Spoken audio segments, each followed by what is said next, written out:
Do we need a kill switch for AI agents? There are evil AI agents now too. AI agents don't have a sense of morality. You can probably do more damage with an AI agent that's malicious. Agents work 1,000 to 10,000 times faster, and that just gives you a sense blast radius. They're using your identity. All of the people listening to this should be concerned maybe about their identity. Where our partnerships work really well together because we bring the browser and data controls, and Okta brings the identity governance controls. And it's like peanut butter and jelly. What is the worst case scenario?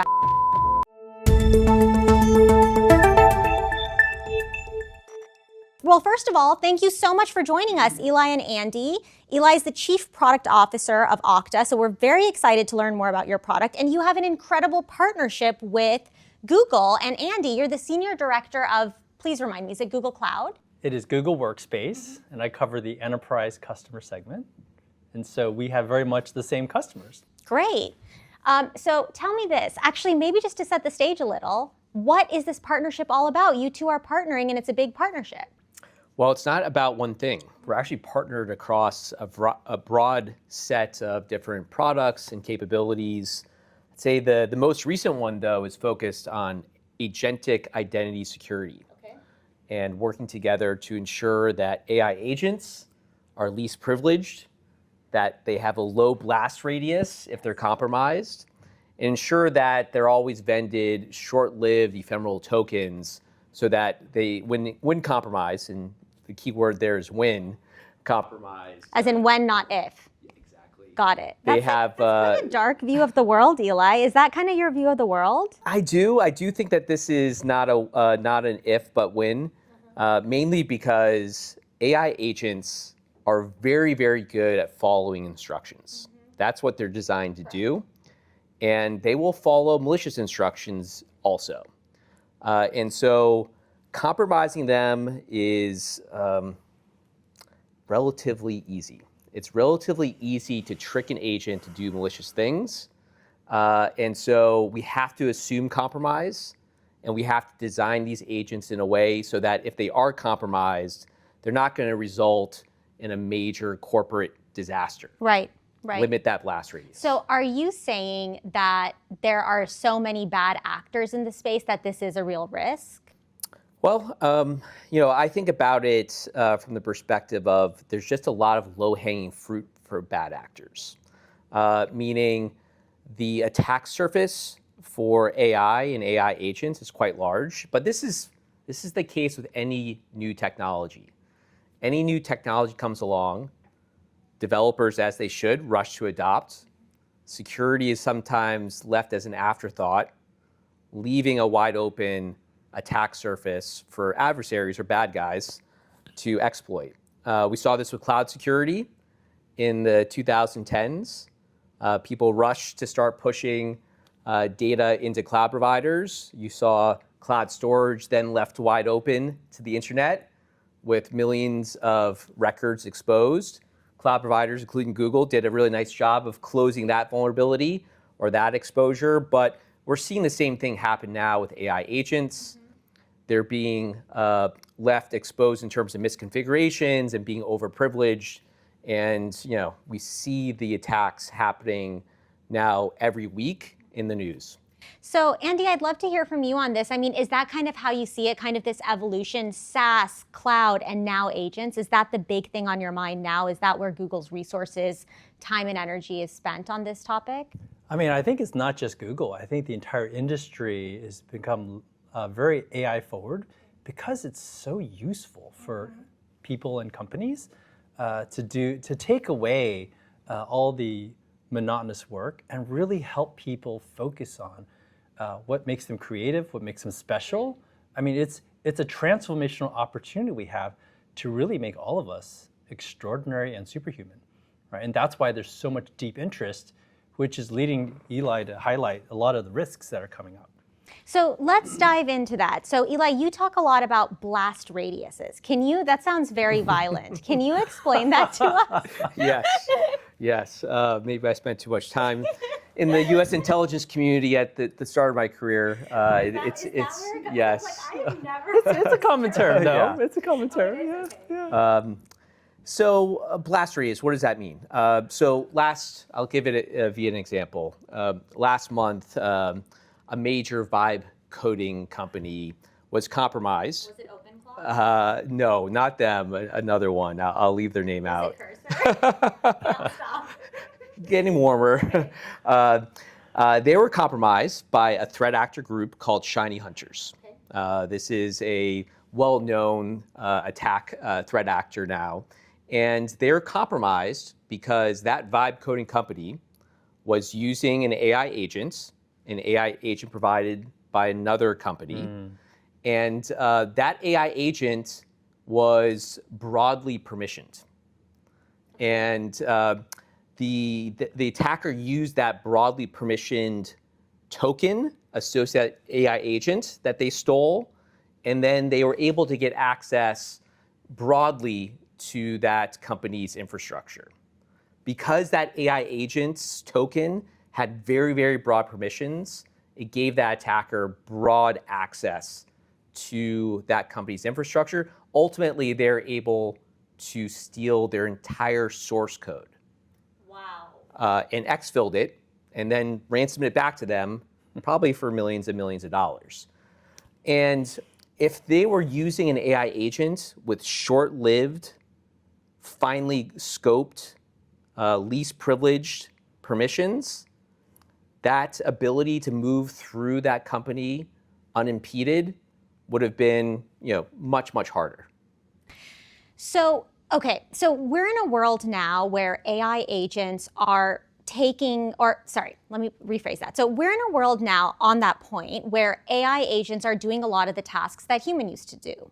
So in that world, are you saying that AI agents are more likely to be compromised than humans because they're trained essentially to respond to commands? Absolutely. So compromising AI agents typically can unfold this way. So AI agents are designed to read through emails, read through Slack messages, scan websites. If they read through an email that's in your inbox that happens to have in it specific instructions to go do this malicious thing, they will often just follow that instruction. So they're not necessarily reasoning hey, this is a malicious instruction versus just a normal instruction. They're just almost robotically obeying instructions. And it's very easy to get around guardrails that are designed to try to prevent them following malicious instructions. And so, I would say they are easier to compromise than humans. Fascinating. And this is because humans often have some common sense. Yes. That's right. Right? And hopefully we can get AI to a point where they're also exercising common sense, but we're not there today. Yes. But then you have the risk of humans being rogue and AI agents just being easily manipulatable. So you're saying being able to be manipulated is more likely than a human going rogue, essentially. Well, AI agents can go rogue too. That's right. So, maybe building on that analogy, there are evil AI agents now too. There are bad actors. About that. Well, if I look at threat actor groups now, they are building malicious AI agents so that once they are inside a company, once they've initially compromised a company and inside their networks, they will let those AI agents loose to do reconnaissance and understand, are there any credentials or access keys available to them? So, bad guys are also using AI agents and LLMs to do their work too. How do those agents penetrate a company? Is it by mistake? Someone lets them in, or is it it takes a malicious actor inside? The initial exploit, the initial entry point into a company, that hasn't changed in a long time. There's three typical ways.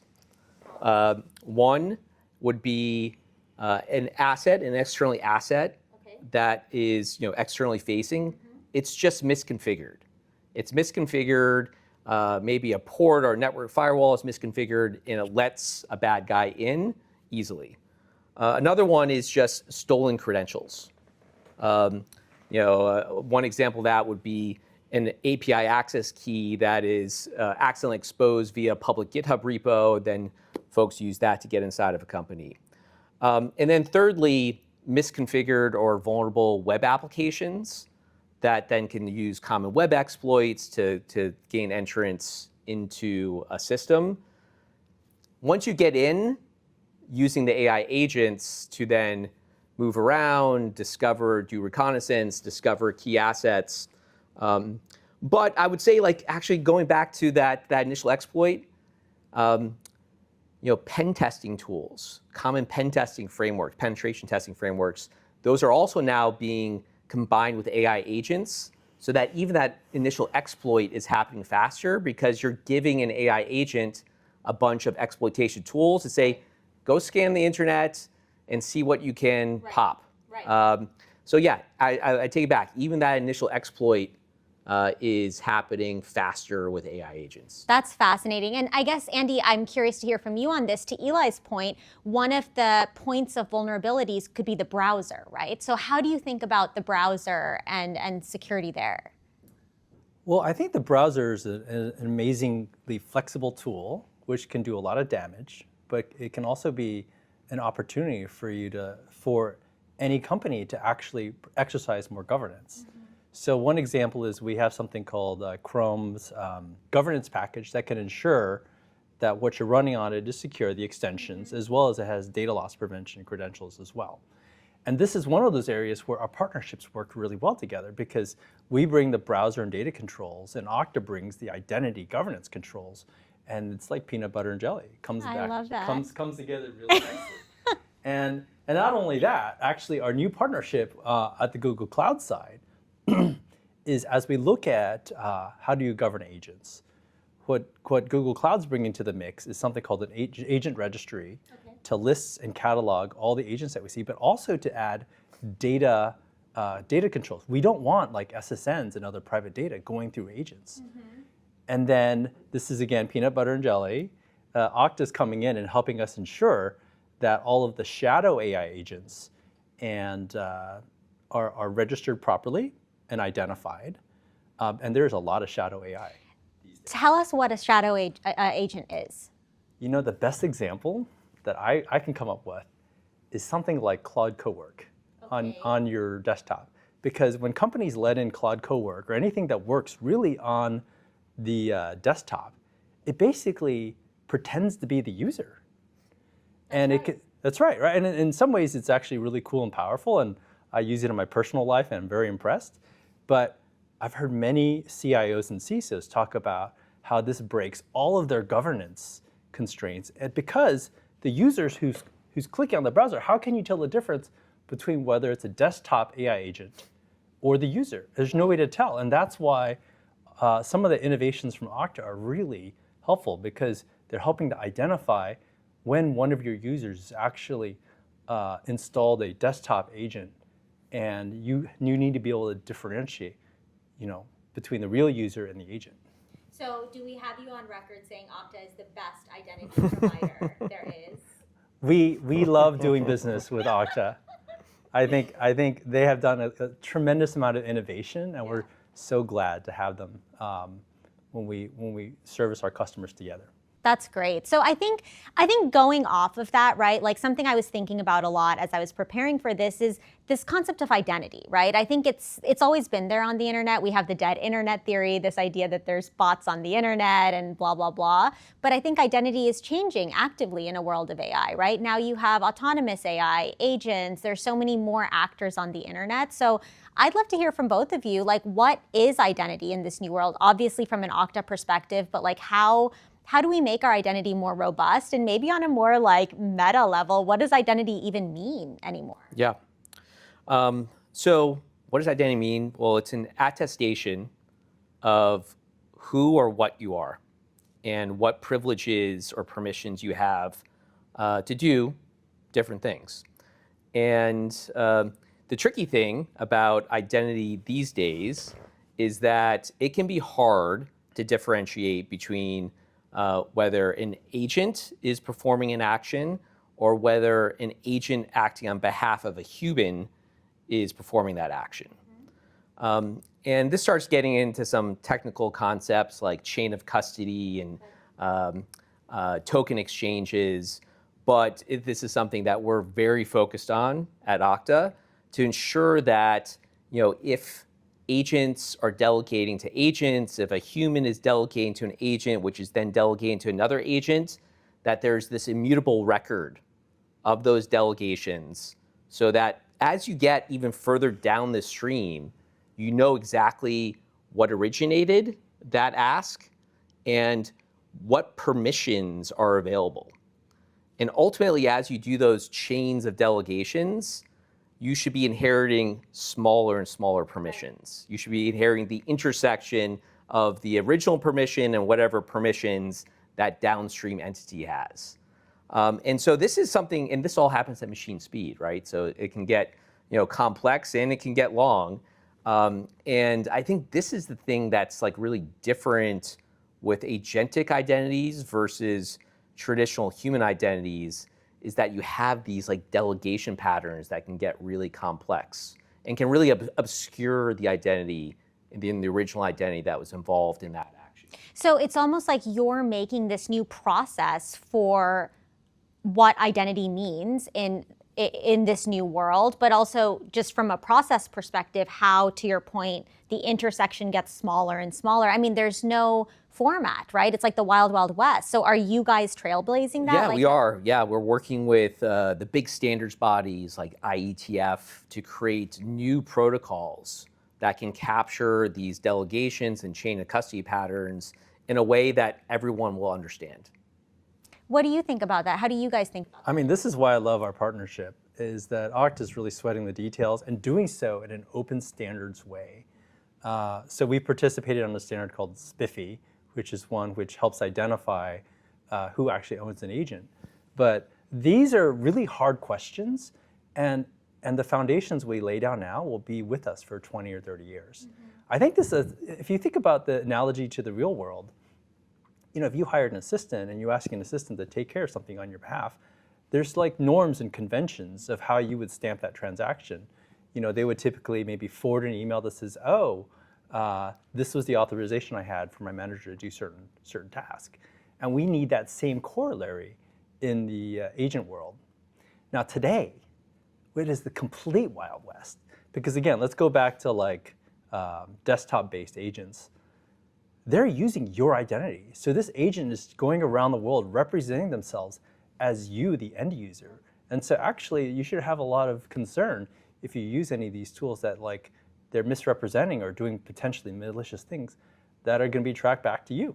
So you're almost saying this is not just an enterprise issue. This is like all of the people listening to this should be concerned maybe about their identity or thinking about it. I mean, one example is with OpenClaw.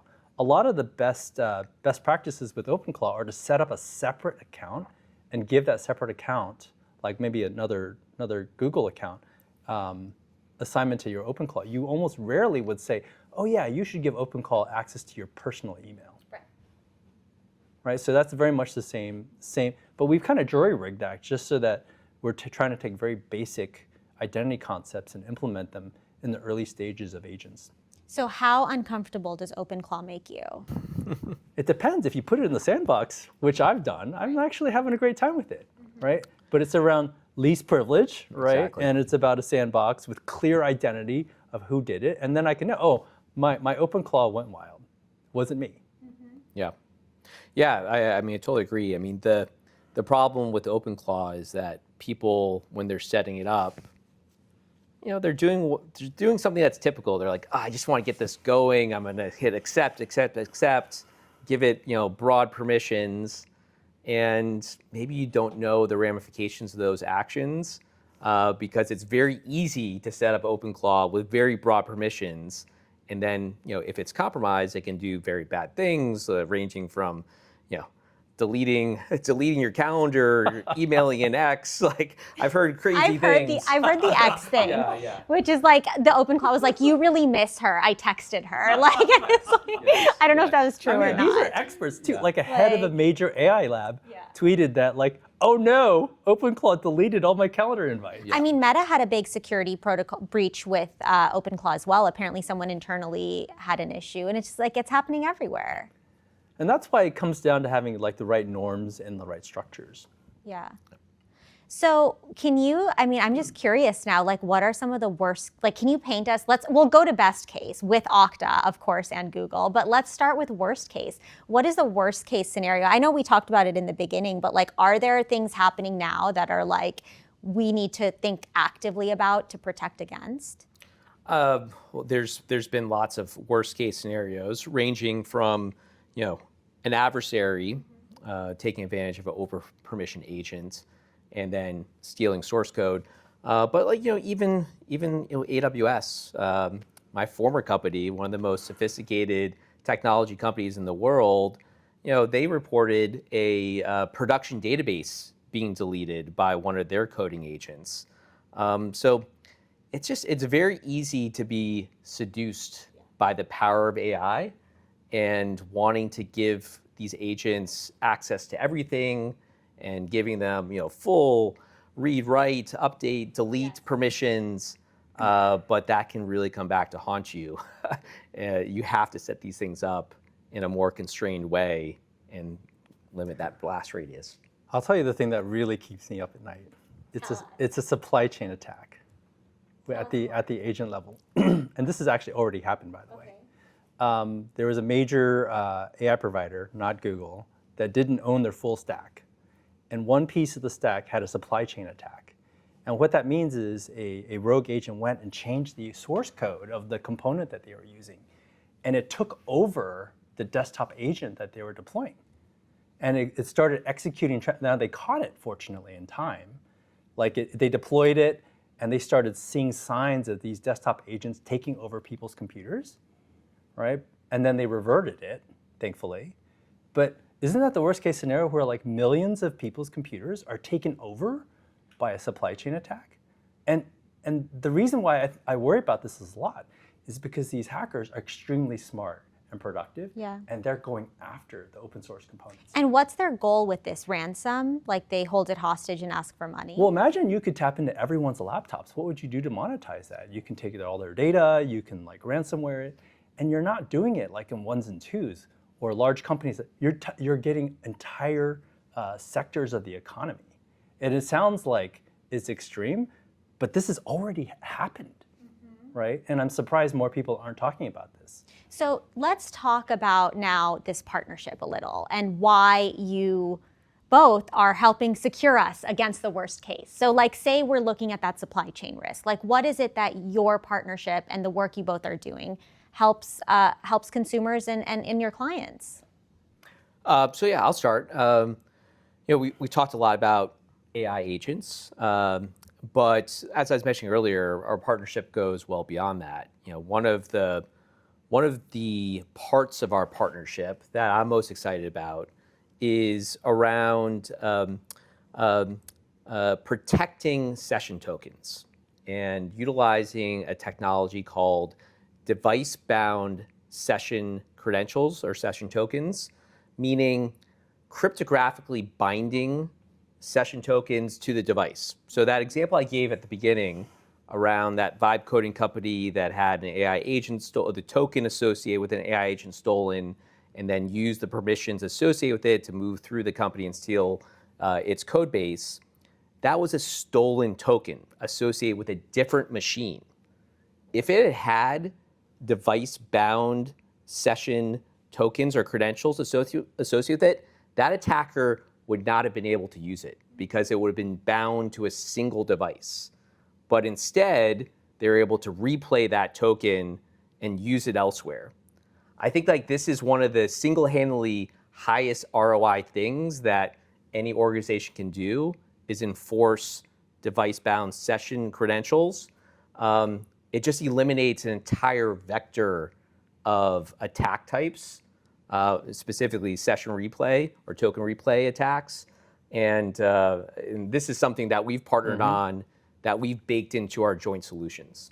So can you actually explain how the solution works with how the partnership actually works like for a client? Yeah, you can keep going. Well, yeah, so there's a lot we do. One, there is joint technology development. So, with this device-bound session credentials, we're closely partnering with the Google team, utilizing technology that is unique to the Chrome Enterprise browser and then ensuring that our Okta platform works well with it and is able to enforce that that control within our platform. But we're of course doing a lot of joint marketing of these solutions too, and customers can go out and buy these things together. I think a lot of this is based around just doing things in an open standard way. Like we have, and we kind of just, because we've always operated with this ethos, we find ourselves in the same conversation all the time. We made device-bound session cookies an open standard. Not everyone in the cloud or the IT infrastructure has really gravitated to open standards. And when that happens, we can both independently innovate and collaborate on making this available to our customers. That's great. That's amazing. I mean, I know people would love to hear from you. What's your advice to obviously enterprises, but also consumers? Like, what is one thing they should remember about obviously the partnership, but also just identity and security in this agentic world? I know this isn't the easy path, but sometimes you need to kind of understand your technology and not pick the bundle, right? You need to actually understand what your company needs and go with like the best capabilities on the market. And as we enter, for example, as we enter in this agentic world, limiting session replay is an important one, but also limiting privileged access through agentic tokens is a really important piece. And you're not going to find a better identity provider than Okta and really leading the way on the most sophisticated techniques. And so this is where, as an IT manager, you could pick the easy button, but you're really not going to position your company to be on the forefront. Yeah. I think the thing that I'd love people to remember is that identity equals security. I think for a very long time, folks looked at identity management as something a little bit outside of security, and identity is having its moment right now. And the main reason for that is that organizational networks and boundaries are collapsing. Like when you start having agents working not only within a company, but across companies, traditional network perimeters don't matter anymore. And what matters is whether you've done a good job setting up your identity and your identity management in a way that is least privileged and can limit the effects of things going bad. What do you think work will look like in the next 5 years, 10 years for the average enterprise, and how does identity play into that? Well, it's going to be dramatically different. I feel like we're at this inflection point where the change is turning exponential. I think the biggest difference is that everyone's going to be a manager, but not necessarily a manager of people, a manager of agents. And I think we will have both personal agents and company level agents that we're interacting with. And the folks that are most successful are going to be the ones that know how to manage their team of agents the best, because obviously that's a huge force multiplier for any one person. Yeah, we feel very much the same way. I think the people who really thrive will be the ones who think in a systems way. And you can do that as applied to both people and agents. Are you someone who's just really thinking about what the end-to-end process for a given function is? How do you optimize it? How do you streamline it? I think if you have or are beginning to think in this way, you're going to be really well prepared for what the future holds. I think it's actually going to be really fun for a lot of folks because... For everyone except you guys, because you're going to be securing everything, right? Well, we're going to be using agents to create security too. That's right. And so it's really around minimizing a lot of the routine work and maximizing the areas where we can be strategic and creative and having an acceleration of what we can build. The impact that we can have on the world in a hopefully a positive way can really be accentuated with the world that I see ahead of us. I love this. I love this framing. I'm excited, like I said, about identity. Who knew I would be? Here I am excited and excited for an agentic world. We do have some rapid fires. Okay. Oh my. Ready? Here we go, right? You can't over-explain your answers. We're really going to keep it short and sweet. Are you ready? On a scale of 1 to 10, how much does OpenClaw stress you out? I'm going to say very little. I'm going to give it a 2, mainly because I've set it up and I think it's over-exaggerated in terms of its utility.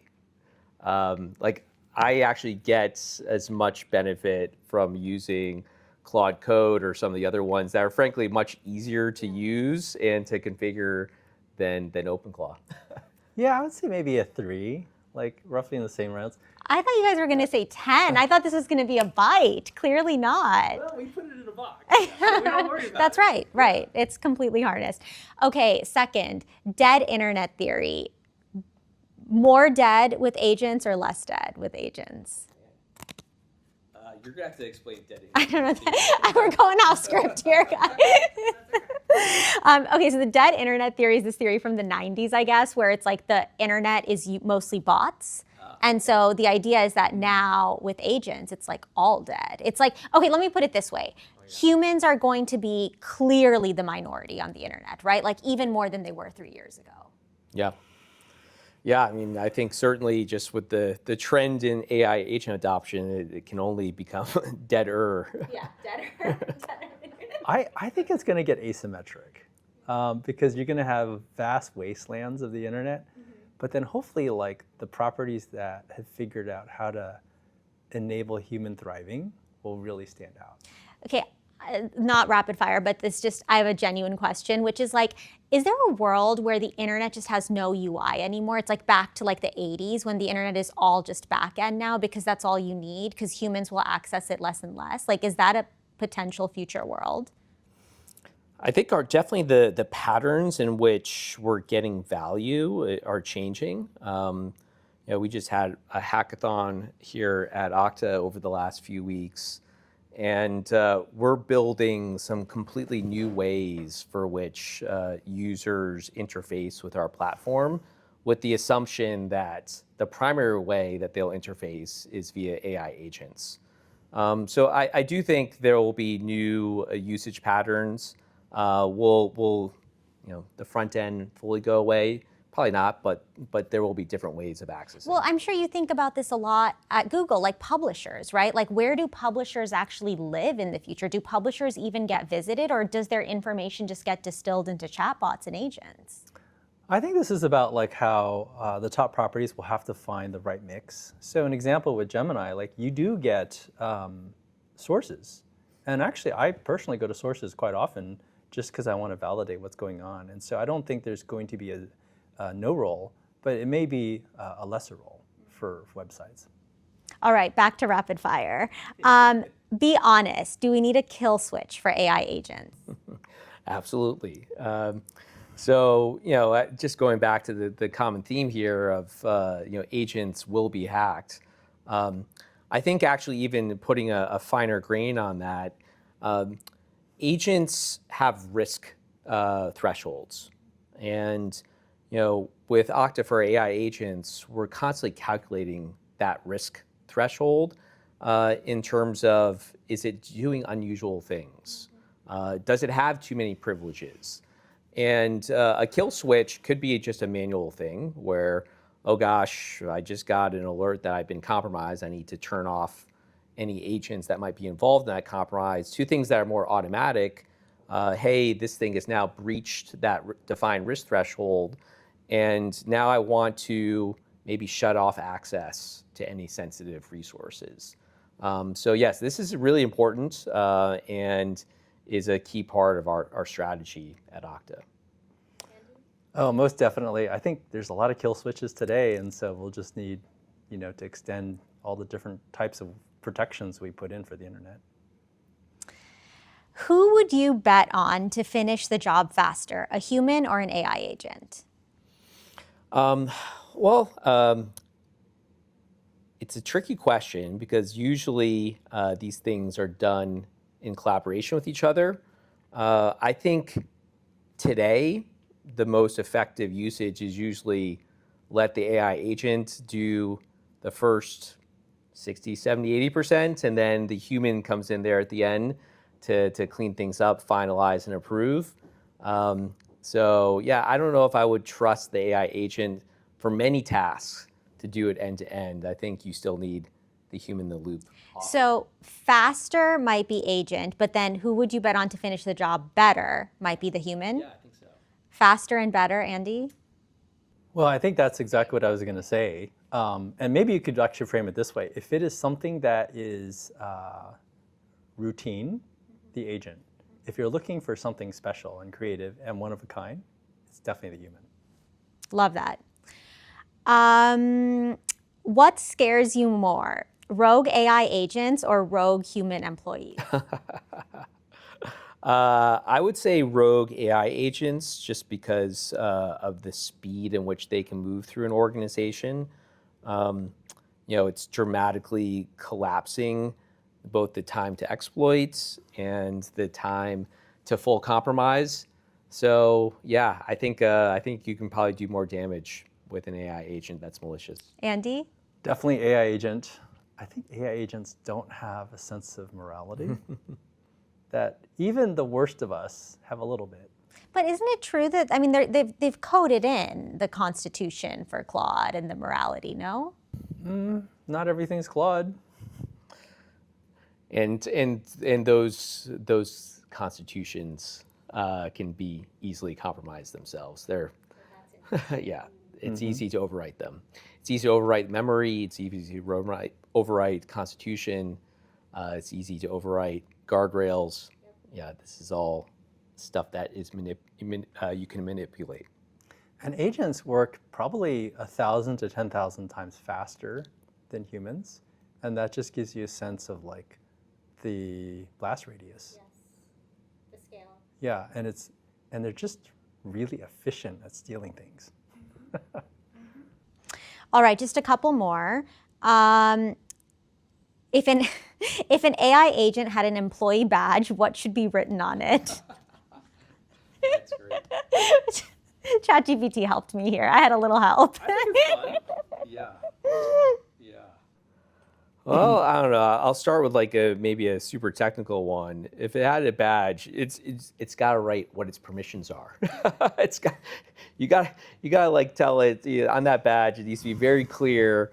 What are its read and write permissions to different tools or to different pieces of software and I thought databases. you were obviously going to say Okta badge. Like, I feel like that was a layup for you, Eli. Retake. Andy? I think it's just going to be around your personality and your persona. Like, everyone's going to create agents with different specialties, different personality types, and like, they're going to be very fun and like an avatar. Like, call them Polly for someone who like is your helper, and you might have like different names. Yeah, different you give them, personas. yeah. I love that. Finish the sentence. The future of work is humans plus AI agents plus. Humans plus AI agents plus tools. An AI agent isn't really anything unless you start giving it tools to take actions. And by the way, that's also where Okta can come in and help and ensure that those tools are the least privileged ones to get the job done. I kind of was thinking like patterns. I think we're still figuring out how to like put humans and agents together in a way that like really makes sense for everyone, and I think that's that's going to come into play too. Hottest take on AI and security.